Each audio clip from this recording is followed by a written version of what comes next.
One of the first things you'll want to do after subscribing to the Impact Plan is add your groups. So we can go ahead and do that now. So I'm going to skip this for now. So during the onboarding process, I named my first group Downtown Chapter. So for example, if my organization's name is Community Centers, I might have several different locations or chapters within my organization. So in this case, I named my first one Downtown Chapter, and then I can add another group that might be the East Side Chapter.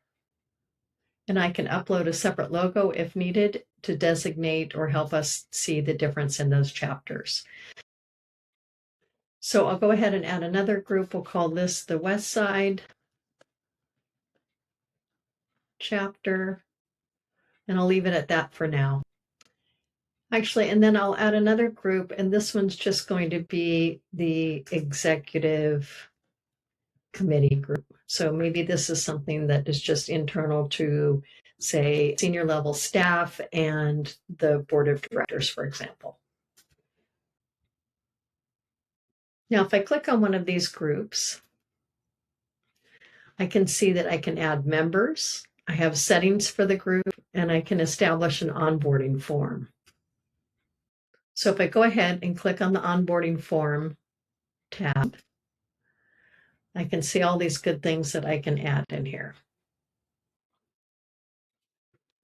Okay, so I'm going to upload our group logo here. Okay, so that's uploaded. And then here is where you're going to enter your description. So you might want to be specific. Thank you for your interest in joining the Community Center Downtown Volunteer Group. You can write anything in here that's pertinent to your group. As with all things, it's probably best to keep it short.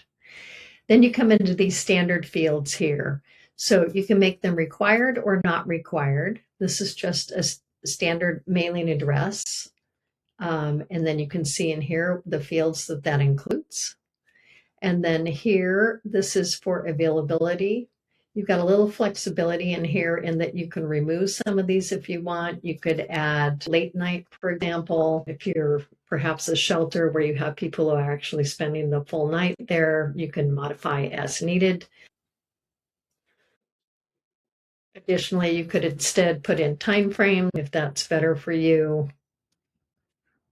Something like that, whatever works best for your organization.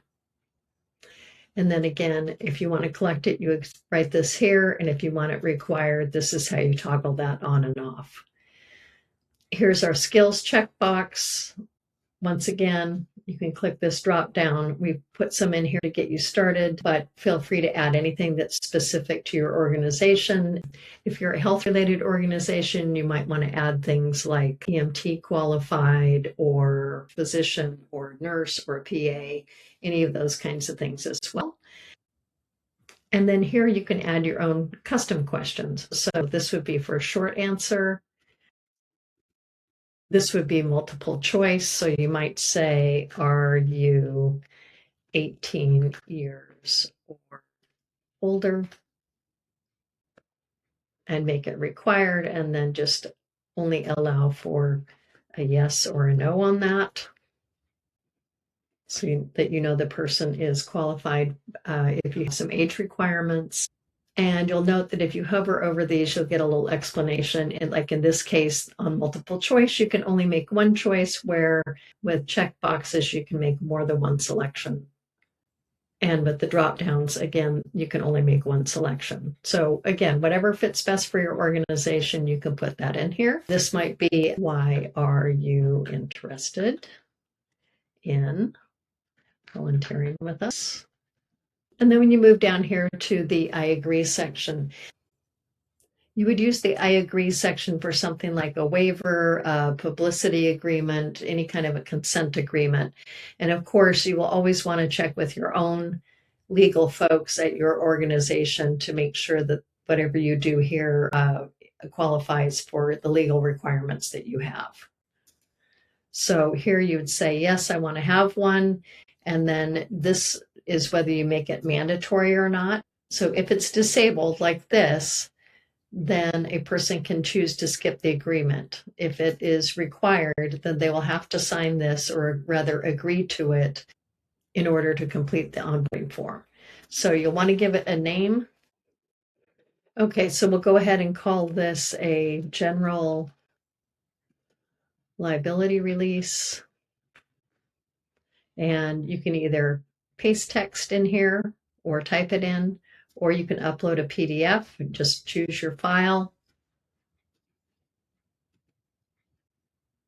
And then that will upload it and you just save this. Now, this is enabled, so new members will always be redirected to this form upon joining whenever this is enabled. So I'm going to save this, and that's it. So now when I come here to the Members tab, I can click on my Join Group link.